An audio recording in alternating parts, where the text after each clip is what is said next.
এই 5 জনের কারণে ম্যাচ হেরেছে বাংলাদেশ। চাকরির টেনশনে কোচ সালাউদ্দিন ও ফিল সিমন্স। বাংলাদেশ ক্রিকেটে আবারও হৃদয় বিদায়কে খার। জয়ের তো কাছে গিয়েও শেষ মুহূর্তে হাতছাড়া হলো ম্যাচ। দর্শকদের মুখে এখন একটাই প্রশ্ন, দোষটা কার? চলুন খুঁজে নেওয়া যাক সেই 5 জনের ভুল, কিভাবে ম্যাচটা হাতছাড়া হলো। 1. সোহানের ক্যাচ মিস। সবচেয়ে বড় টার্নিং পয়েন্ট ছিল। সেই ওভারে যখন প্রতিপক্ষের দরকার ছিল মাত্র কয়েক রান, তখন সোহান মিস করেন সহজ এক ক্যাচ। যদি সেই ক্যাচটা ধরা যেত, তাহলে বাংলাদেশ মাঝরাত্র জয় নিয়ে এক মুহূর্তের ভুল যেন পুরো দলের স্বপ্নটাই ভেঙে গেল। দর্শকদের চোখে এখন সেই ক্যাচটাই ম্যাচ হারের মূল কারণ। 2. সৌম্য সরকারের ব্যর্থতা, নো বলেও সুযোগ নষ্ট।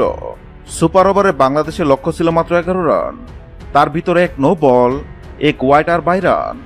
সব মিলে জিতা ম্যাচে যেন হাতছাড়া। নো বলের সুযোগ পেয়েও সৌম্য সরকারের ব্যাট থেকে আসেনি 4 বা ছক্কা, বরং আউট হয়ে ফিরে যান তিনি। এমন ব্যাটিংয়ে স্বপ্নের জয়টাকে বল দূরের স্বপ্নে থেকে গেল। 3. রিশাদ হোসেনকে সুপার ওভারে না পাঠানো সবচেয়ে বড় ভুল। পুরো ইনিংসে 14 বলে 39 রান, স্ট্রাইক রেট 208, 3টি 4 ও 3টি ছক্কা হাঁকিয়ে রিশাদ ছিলেন আগুন ফর্মে। যে খেলোয়াড় ম্যাচে একাই সন্ধে ফিরিয়ে দিয়েছিলেন, তাকে কেন সুপার ওভারে নামানো হলো না? এই সিদ্ধান্ত যেন ম্যাচের ভাগ্য ঘুরে গেল বিপরীতে। দর্শক ও বিশ্লেষকরা বলছেন, রিশাদকে যদি পাঠানো হতো, হয়তো ইতিহাস বদলে যেত। 4. মিরাজের ভুল সিদ্ধান্ত। অধিনায়ক হিসেবে মিরাজের সিদ্ধান্ত নিয়েই এখন চলছে বিতর্ক। রিশাদকে না পাঠিয়ে সৌম্য সাইফকে সুপার ওভারে পাঠানো ছিল একদম অযৌক্তিক। এমন সিদ্ধান্তের ফলেই দলের মনোবল ভেঙে পড়ে। অধিনায়কের এই ভুলটাই বাংলাদেশকে ম্যাচ থেকে ছিটকে দেয়। 5.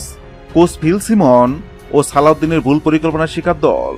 সবশেষে দায় এড়াতে পারে না 2 কোচ, ফিল সিমন ও সালাউদ্দিন। পুরো ম্যাচে দেখা গেছে পরিকল্পনার অভাব। যেখানে রিশাদের মতো ইনফর্ম ব্যাটারকে সুযোগ দেওয়া উচিত ছিল, সেখানে ভুল সিদ্ধান্ত ডুবে গেছে বাংলাদেশ। এখন নেটিজেনদের মন্তব্য, এই কোচদের কৌশল না বদলালে সামনে আরো ভয়ঙ্কর দিন অপেক্ষা করছে। ম্যাচ জিতার মতো অবস্থা থেকেও এমন হারে পুরো জাতি হতাশ। একটা ক্যাচ মিস, একটা ভুল সিদ্ধান্ত আর কোচদের ব্যর্থ পরিকল্পনা, সব মিলে ম্যাচটা যেন হেরে গেল না, হারলাম নিজের হাতে। এখন প্রশ্ন একটাই, এই ভুল থেকে শিক্ষা নিবে তো বাংলাদেশ দল? হ্যাঁ দর্শক, আপনার মতে কার ভুলে বাংলাদেশ ম্যাচটি হেরেছে অবশ্যই কমেন্ট করে জানাবেন। ভিডিওটি ভালো লাগলে লাইক দিবেন এবং সাবস্ক্রাইব আমাদের চ্যানেলের সঙ্গে থাকবেন। ভিডিওটি দেখার জন্য আপনাকে অসংখ্য ধন্যবাদ।